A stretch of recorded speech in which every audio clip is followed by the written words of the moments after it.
What's up, guys? Rocky Tactics here, and this is another World War III weapon guide, the QBZ-191. On an angle, in a pinch,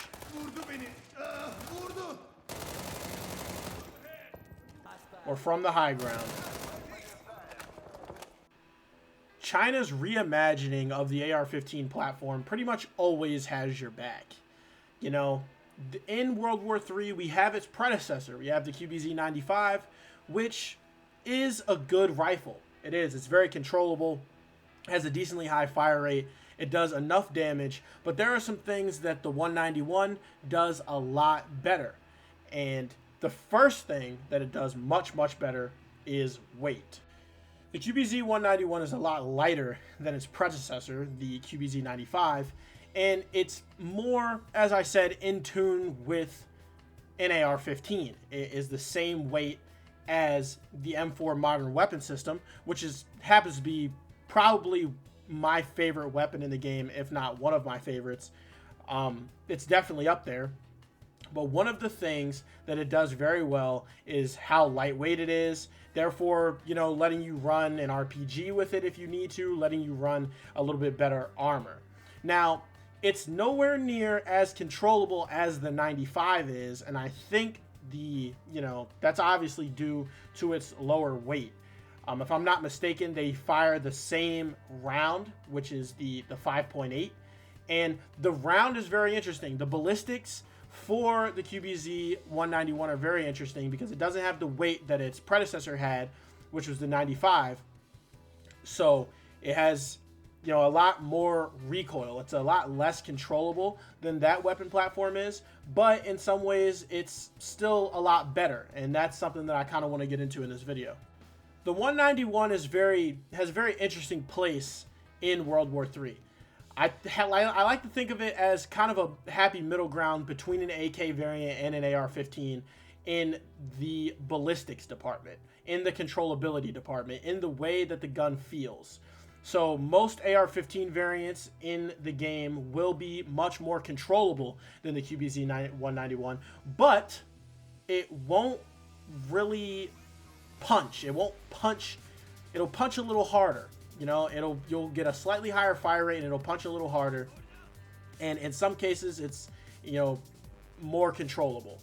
Whereas the AK variants, you're usually going to get more recoil, but you're going to get a lot more kick. You're going to get a lot more punch. You're going to get a lot more power behind that 7.62x39 round. So the 5.8 by 42 millimeter is very much in between the 7.62x39 and the 5.56. In the game. It very much behaves that way. And that could be a good thing and that could be a bad thing. I personally think that the M4 and the M416 and the AK-12 and the Barrel 7.62 are all superior options to the QBZ-191. But the QBZ-191 has its place depending on how you want to set it up. I personally found it to be most effective in close range, so I kitted mine to be that. I kind of kitted mine to essentially be a Chinese Mark 18 CQB with, you got the compact 10.5-inch barrel, you got a laser, usually a red dot sight of some sort, and a grip. And depending on how I want to do it, I'd either run a suppressor or a compensator of some sort. And that definitely worked. I found the 10.5-inch variant, the compact barrel, to be the most effective way to run it, mostly because the standard barrel, you're really not going to stretch out much further than you would have been able to hit something with the compact.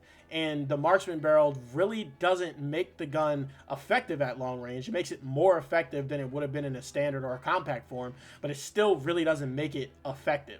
So I found running it with the compact barrel, literally a Chinese, a Chinese version of the Daniel Defense Mark 18. I found that to be the most effective way to run it. Is it slightly difficult to control? Yes, it is. I absolutely think it is. I think once you get to around level 33 with the weapon, you'll unlock the AK-15 comp, and you'll have the classic vertical grip. And the gun has a lot of horizontal recoil, so that's kind of the way that I took it with trying to kit it. I kind of just wanted to eliminate a lot of horizontal recoil. But another part of me wants to just deal with the recoil and use a suppressor. You know, stay off the minimap and stay more quiet. It's not a super powerhouse in a gunfight. It's not outgunning everything in the game. So whatever advantages that you can have, you should use. And really, if you wanted to, you know, the QD suppressor, which is the suppressor that you can kit onto the gun, you don't even really have to use. I think that if you didn't want to use a comp and you didn't want to use a suppressor, a good option would be hollow point or armor piercing rounds. You know, you get a magazine of those, and that can really help you pierce through some armor or hit some flesh and do a whole lot of damage. So there's a lot of stuff you can do with the weapon. It works in a lot of situations, especially in its compact form. It's very adept at close range. It has decent hip fire, therefore the point shooting is also pretty good. That's why I pretty much always ran a laser on it the entire time I was using it. I just found that to be most effective. I also found it really, really good in domination and team deathmatch. I think if you set it up how I'm describing, the compact setup, you'll get extra damage at close range and slightly less at longer range.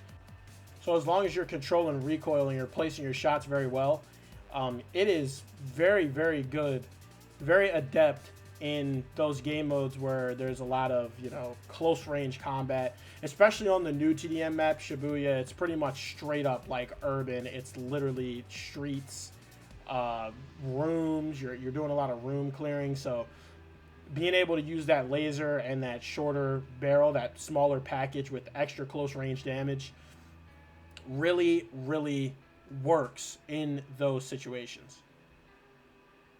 But that's most of the stuff that I have to say about the gun. I think it's really good. I think that it has its place.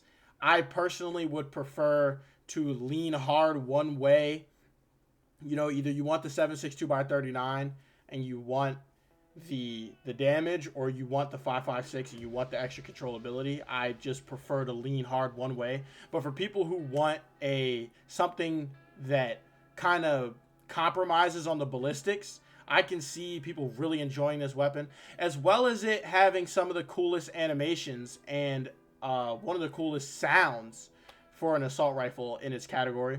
So that's some other stuff to note. But let me know in the comment section how you guys are enjoying World War III Season 2. Operation Sunstorm has been really cool. I've been really enjoying the map and everything. Tokyo's really good. Shibuya's really good. I've been enjoying both maps. I've been enjoying Fubar a lot. Fubar is pretty fun. I still prefer TAC Ops. I just like TAC Ops. And, when I'm just relaxing and I'm just trying to shoot things, I'll still hop into, like, TDM. I kind of just enjoy the two more, the two legacy modes, the two classic modes, which are TDM and Tactical Ops. But Fubar and Domination are both really, really good, and they offer something new to the game. But if you guys enjoyed the video, drop a like. Comment the next weapon guide I should do. I know I have to do the DMG 9mm, so that is going to be coming up. And I might do the Type 89. I'm not a huge fan of the Type 89 in this game, and I find it boring to use, but I might do it. But that's all I got for today, guys. Catch you later.